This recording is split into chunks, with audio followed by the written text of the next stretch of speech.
जयति तेऽधिकम् जन्मना व्रजः श्रयत इन्दिरा शश्वदत्र हि दयितदृश्यताम्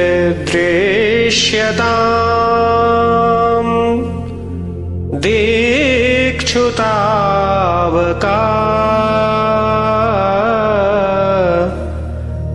त्वयि धृता सव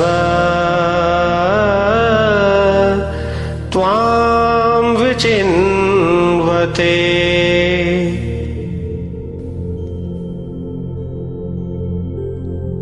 गोपी गीत श्रीमद् भागवत महापुराण संपूर्ण वेदों एवं शास्त्रों का सार तत्व होने के साथ साथ प्रभु श्री कृष्ण का साक्षात वाङ्मय विग्रह है। इत्येषा वाङ्मयी मूर्ति ही प्रत्यक्षा वर्तते हरिः। साक्षात शब्द ब्रह्म है। श्रीमद् भागवत के 12 स्कंद प्रभु के एक एक अंग हैं। जिस तरह से शरीर में वक्षस्थल के 2 भाग होते हैं, उसी प्रकार से श्रीमद् भागवत 10वें स्कंद के भी 2 भाग हैं, पूर्वार्ध एवं उत्तरार्ध। जिस प्रकार से शरीर में 5 महाप्राण होते हैं, उसी प्रकार प्रभु के वाङ्मय विग्रह में रास पंचाध्यायी 5 महाप्राण हैं। रास शब्द का अर्थ है रसो वैसः, यानी रस रूप ही श्री कृष्ण है और ऐसे रसों का समूह ही रास है। रसानां समूहो रासः। जीवात्मा और परमात्मा का मिलन ही रास है। भागवत का फल है सभी जीवों को रास में पहुंचाना। रास पंचाध्यायी में गोपियों का विरह गीत है, जिसका विशेष महत्व है। रास के समय गोपियों के बीच से भगवान श्री कृष्ण के अंतर्ध्यान हो जाने पर गोपियों को उस समय प्रभु से साक्षात्कार कराने वाला कोई नहीं दिखा। जबकि गोपियों ने तुलसी, यमुना जी और वृक्षों से प्रार्थना भी की, लेकिन गोपियों को प्रभु के दर्शन कोई नहीं करा सका। अंत में गोपी गीत के द्वारा ही गोपियों को प्रभु का दर्शन हुआ। उस समय अत्यंत करुण स्वर में कनक मंजरी छंद में गोपियों द्वारा गाया गया विरह गीत ही गोपी गीत है। प्रतिदिन इसका पठन या श्रवण करने वाले व्यक्ति को प्रभु की पूर्ण कृपा प्राप्त होती है एवं साक्षात प्रभु श्री कृष्ण के दर्शन होते हैं। गोपियों ने अत्यंत करुण स्वर में भगवान का आह्वान किया और रुदन करती हुई एक स्वर में गाने लगी। आइए सुनते हैं डॉक्टर विनोद शास्त्री जी द्वारा विरचित श्रीमद् भागवत रसामृतम साप्ताहिक कथा में 10वें स्कंद में वर्णित गोपी गीत का सुंदर भाव श्री शास्त्री जी के मुखारविंद से।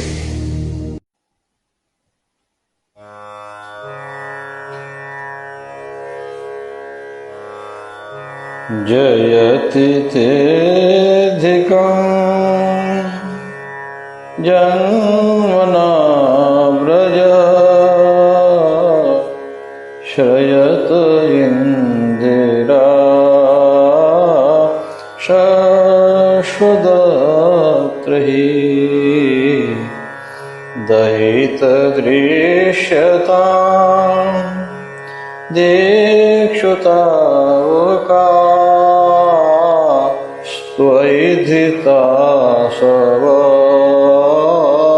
स्वां विचिन्वते।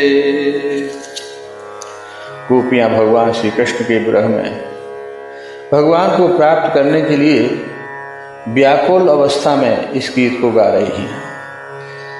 इसी को गोपी गीत कहते हैं। भागवत में 10वां स्कंद में रास पंचाध्यायी के अंतर्गत गोपी गीत का विशेष महत्व है। करुण स्वर में गोपियाँ प्रीतम श्याम सुंदर का आह्वान कर रही हैं। यह गीत कनक मंजरी छंद में गाया गया है। इसके प्रत्येक लाइन का दूसरा अक्षर और दूसरी लाइन का दूसरा अक्षर एक ही मिलेगा। गोपियों ने पूर्ण समर्पण भाव से तन्मय होकर के इस गीत को गाया है।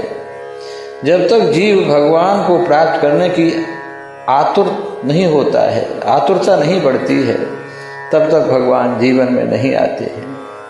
संसार में सभी जीव एक दूसरे से प्रेम करते हैं, लेकिन परमात्मा से कोई बिरला ही प्रेम करता है। रास के समय भगवान अंतर ध्यान हो जाते हैं। भगवान कभी कभी संसार में आकर के जीव के बीच में से छिप जाते हैं। जो जीव भगवान को ढूंढ लेता है वही जीव भाग्यशाली होता है। भगवान कभी कभी जीव की परीक्षा भी लेते हैं, इस कारण से छिप जाते हैं। तब गोपियाँ कृष्ण के विरह में रुदन कर रही हैं। जीव जब मछली की तरह से भगवान को प्राप्त करने के लिए तड़पने लगता था, तब भगवान की उस जीव पर अतिशय कृपा होती है। और गोपी गीत में यही भाव दिया गया है। गोपियाँ कहती हैं, प्रभु जयति तेधिकं जन्मना ब्रजः श्रयत इंदिरा शाश्वतत्रयी। हे प्रभु, जब से आपने ब्रज में जन्म लिया है, तब से ब्रज का महत्व अत्यधिक बढ़ गया है। साथ साथ लक्ष्मी जी वैकुंठ को छोड़ करके यहाँ पर निवास करने लगी हैं। और हम गोबर थापने वाली बिना पड़ी लिखी गोपियों की भी जय जयकार होने लगी है। हम आपको प्राप्त करने को प्राण धारण किसी प्रकार किए हुए हैं। हमारे प्राण तो आपके पास रखे हैं, आप हमारे प्राण वल्लभ हैं। हम किसी प्रकार प्राणों को धारण करके आपको सभी दिशाओं में ढूंढ रही हैं। गोपियाँ स्तुति करती हैं, प्रभु विषजलाप्यया व्याल राक्षसा वर्षमारुता वैद्युतानला वृषमयात्मजा विश्वतो भया ऋषभते वयं रक्षितामहो। हे पुरुष श्रेष्ठ, यह ऋषभ शब्द जो है, ऋ धातु से ऋषभ शब्द बना हुआ है, जिसका अर्थ ज्ञान भी होता है, श्रेष्ठ भी होता है। हे पुरुष श्रेष्ठ, आपने काली नाग के द्वारा दूषित जल से हमारी रक्षा की। आपने अजगर सर्प का रूप धारण करने वाला जो अघासुर था, उससे हमारी रक्षा की। और इंद्र के द्वारा जब अतिवृष्टि हुई थी, गोवर्धन पर्वत पर जब इंद्र ने पूरे कोप के वशीभूत होकर के अतिवृष्टि की थी, उसमें आपने रक्षा की। वज्रपात हुआ था, उससे रक्षा की। वृषभासुर, धेनुकासुर आदि जितने राक्षस थे, उससे आपने हमारी रक्षा की। भगवान जीव की हर समय रक्षा करते हैं। जीव भगवान को भूल जाता है, लेकिन भगवान जीव को नहीं भूलते हैं। आप तो रात में सो जाते हैं, आपको तो ये भी पता नहीं कि हमारी हाथ पैर कहाँ पड़े हुए हैं। भगवान ही आपको रक्षा करते हैं। जीव जहाँ जाता है, काल भी उसके साथ जाता है। भगवान हर समय जीव की रक्षा करने के लिए तत्पर रहते हैं। भगवान से गोपियाँ कहती हैं, प्रभु आप हमें दृश्यताम दर्शन दीजिए।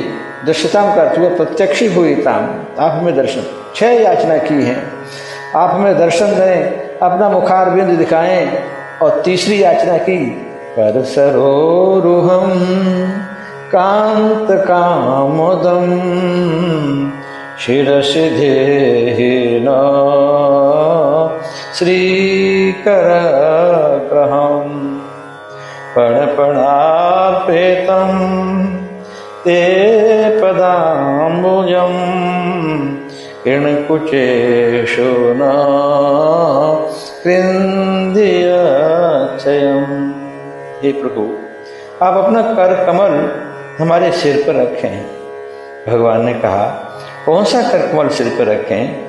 कहा, जिस कर कमल से आपने लक्ष्मी का पाणी ग्रहण किया वही कर कमल हमारे सिर पर रखें। और दूसरा भाव है कांत कामद येन सतम, जब रामावतार में आपने कामदगिरी को सुशोभित किया था, वो हाथ आप हमारे सिर पर रखें। और तीसरा भाव है श्री करम ग्रहणाति तिथि, श्री कर ग्रहण, लक्ष्मी जी का पाणी ग्रहण जब किया था तो उस हाथ को हमारे सिर पर रखें। क्या सिर पे क्यों रखवा रही है? कि हमारे सिर में काम भरा हुआ है, बहुत अनंत कामना है। ये काम जीवन में पीछा नहीं छूटता है, जीवन पर्यंत काम और क्रोध से लड़ाई होती रहती है। इसलिए हमारे काम को नष्ट करते हैं। हमें कुछ नहीं चाहिए, संसार की भोग नहीं चाहिए, हमें मुक्ति भी नहीं चाहिए। फिर कहिए क्या चाहिए आपको? बस हमें दर्शन दें और अपना कर कमल हमारे सिर पर रखें। आप तो साक्षात ईश्वर हैं, यशस्वी हैं।